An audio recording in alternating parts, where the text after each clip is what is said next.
Sejak awal tahun 2024, sorotan dunia pertahanan perlahan mengarah ke satu fakta yang sebelumnya hanya jadi bisik-bisik di kalangan analis militer.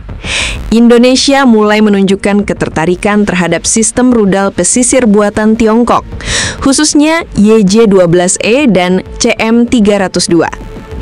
Isu ini bukan sekadar rumor.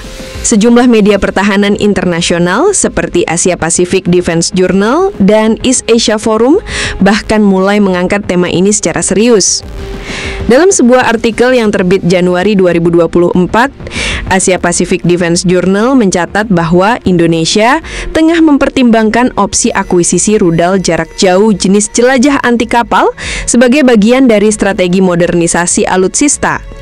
Di antara opsi yang disebut-sebut, nama YJ-12E dan CM-302 muncul paling menonjol.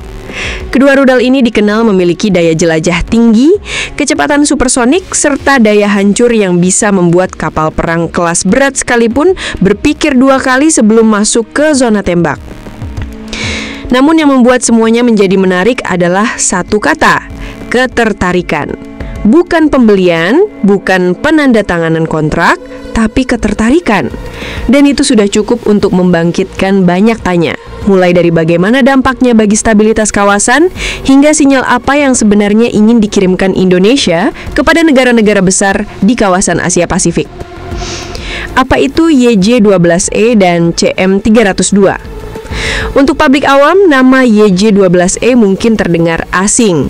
Tapi bagi kalangan militer dan analis pertahanan, rudal ini adalah salah satu senjata anti kapal paling mematikan yang dimiliki Tiongkok dan mulai diekspor ke negara-negara mitra. YJ-12E adalah versi ekspor dari YJ-12, rudal jelajah supersonik yang diluncurkan dari darat atau udara. Ia mampu terbang dengan kecepatan hingga Mach 3 atau 3 kali kecepatan suara, menjadikan waktu reaksi musuh sangat terbatas. Sementara CM-302 merupakan rudal jelajah dengan kemampuan multirole. Bisa digunakan untuk menyerang kapal, pangkalan darat, bahkan infrastruktur penting musuh dari jarak lebih dari 290 km. Ia dijuluki sebagai versi ekspor dari YJ-62 dengan fleksibilitas tinggi dan sistem pemandu yang sudah semi-otonomik. Melihat karakteristik ini, wajar jika Indonesia dengan garis pantai yang mencapai lebih dari 81.000 km dan ribuan pulau tertarik mengembangkan sistem pertahanan pesisir yang kuat dan adaptif. Mengapa Indonesia melirik Tiongkok? Bukan rahasia lagi bahwa hubungan pertahanan antara Indonesia dan Tiongkok memiliki dinamika unik. Di satu sisi, Indonesia tetap menjunjung tinggi kebijakan luar negeri yang bebas dan aktif, serta menolak berpihak secara terbuka kepada blok manapun. Di sisi lain, kerjasama ekonomi dan pertahanan dengan Tiongkok kian erat, terutama sejak Presiden Jokowi dan kini diteruskan oleh Presiden Prabowo Subianto, menekankan pentingnya kemandirian dan efisiensi dalam belanja militer. Kembali ke soal rudal, pertanyaan kritis yang muncul adalah, mengapa Indonesia tak membeli dari negara barat seperti biasa? Jawabannya bisa jadi sederhana, efisiensi biaya, kecepatan pengiriman, dan fleksibilitas teknis. Rudal buatan barat seperti Harpoon atau Exocet memang memiliki kualitas tinggi, namun juga datang dengan harga mahal dan berbagai persyaratan politik serta teknis yang ketat. Tiongkok sebaliknya menawarkan sistem persenjataan yang canggih dengan pendekatan penjualan yang lebih pragmatis. Meski begitu, potensi pembelian dari Tiongkok tentu bukan tanpa resiko. Ada aspek geopolitik yang perlu dihitung cermat. Apakah Indonesia akan dianggap terlalu dekat dengan Beijing? Bagaimana reaksi dari Amerika Serikat, Jepang, dan Australia, mitra pertahanan yang sudah lama menjalin kerjasama strategis dengan Indonesia? Media internasional mulai melirik. Apa yang tadinya hanya dibahas di ruang-ruang seminar pertahanan, kini mulai menghiasi kolom berita media regional. East Asia Forum misalnya secara terang-terangan menyebut bahwa ketertarikan Indonesia terhadap rudal-rudal Tiongkok adalah indikator penting bahwa Jakarta sedang mengkaji ulang struktur pertahanannya dalam menghadapi ketegangan di Laut Natuna Utara dan Laut Cina Selatan. Forum tersebut juga menekankan bahwa YJ-12E dan CM-302 bisa memberi keunggulan signifikan bagi TNI jika berhasil diintegrasikan secara mulus ke dalam sistem radar dan jaringan komando existing. Tapi, sekaligus itu juga berarti Indonesia harus meningkatkan sistem interoperabilitas antar alutsista, sesuatu yang hingga kini masih jadi tantangan besar. Indonesia berada pada persimpangan penting, tulis mereka, antara memperkuat posisi strategisnya atau terseret ke dalam permainan kekuatan besar di Asia Timur. Ketertarikan yang bisa jadi titik balik. Meskipun belum ada pernyataan resmi dari Kementerian Pertahanan Republik Indonesia terkait negosiasi pembelian rudal YJ-12E atau CM-302, sumber-sumber internal menyebutkan bahwa diskusi tingkat awal sudah dimulai. Bahkan beberapa delegasi militer disebut telah melakukan kunjungan ke pabrik Norinco dan China Aerospace Science and Industry Corporation atau KASIK, dua produsen utama sistem rudal tersebut. Pertanyaannya kini bukan lagi apakah Indonesia tertarik, tetapi seberapa besar ketertarikan itu akan berubah menjadi keputusan strategis. Dan kalau iya, apa konsekuensinya bagi kawasan? Babak pertama dari cerita ini mungkin masih penuh teka-teki. Namun, yang pasti dunia kini mulai memperhatikan langkah Indonesia dengan lebih serius. Sebab satu keputusan bisa mengubah arah kekuatan di Asia Tenggara. Dan rudal, seperti biasa bukan sekedar senjata, tapi juga simbol politik dan arah masa depan. Jika ketertarikan Indonesia pada sistem rudal YJ-12E dan CM-302 dianggap hanya sebagai langkah teknis pertahanan, maka kita mungkin melewatkan sebagian besar ceritanya. Sebab di balik spesifikasi senjata dan manuver alutsista ada lapisan geopolitik yang lebih dalam. Dan Indonesia sedang berjalan di atas garis tipis antara kebutuhan menjaga kedaulatan dan kecermatan menjaga keseimbangan diplomasi di kawasan yang panas, Asia Tenggara. TNI dan tantangan penguasaan laut. Bagi Tentara Nasional Indonesia, TNI, khususnya TNI AL dan TNI AU, tantangan utama dalam beberapa dekade terakhir adalah menjamin keamanan kawasan perairan nasional yang begitu luas. Kita berbicara tentang lebih dari 5 juta kilometer persegi wilayah laut, sebagian diantaranya rawan dengan klaim sepihak, pelanggaran batas wilayah, hingga potensi konflik terbuka. Dalam konteks ini, sistem rudal pesisir seperti YJ-12E dan CM-302 bukan sekedar pelengkap, tapi bisa menjadi game changer.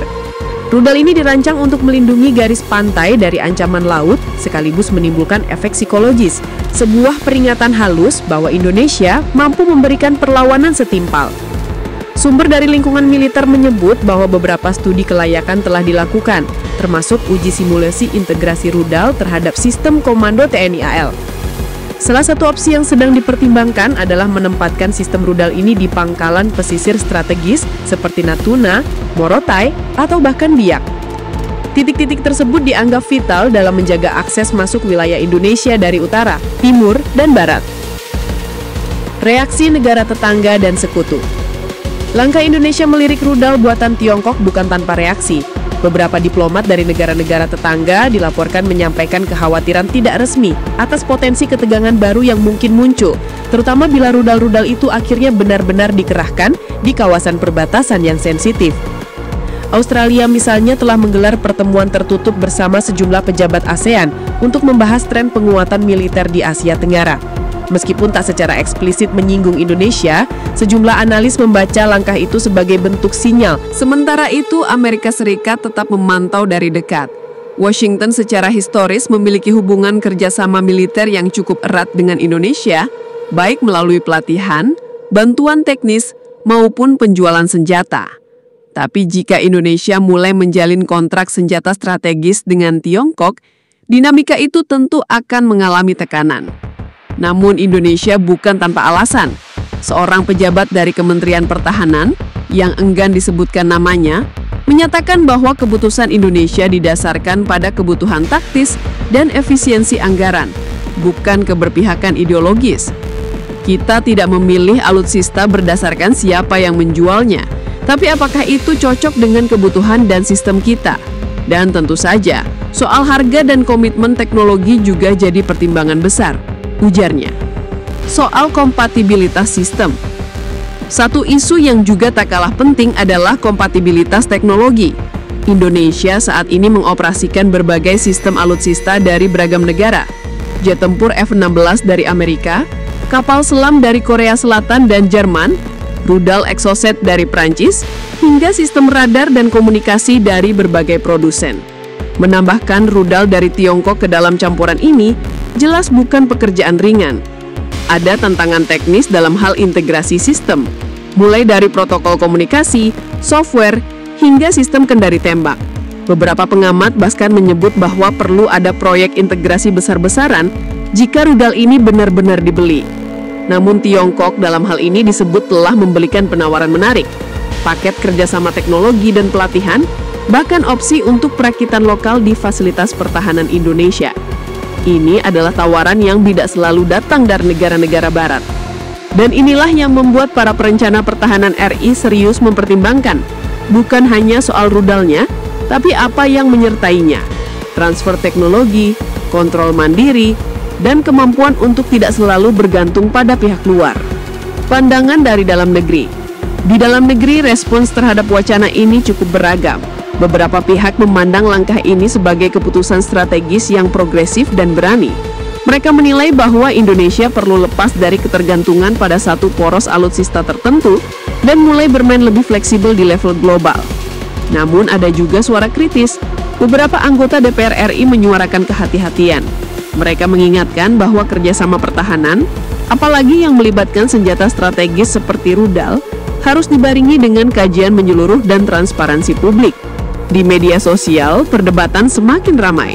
Di satu sisi, masyarakat bangga bila Indonesia bisa memperkuat pertahanannya, apalagi dengan sistem canggih. Tapi di sisi lain ada kekhawatiran bahwa pembelian dari Tiongkok bisa memberi celah ketergantungan teknologi yang baru atau bahkan resiko penyadapan sistem jika tidak dikendalikan sepenuhnya.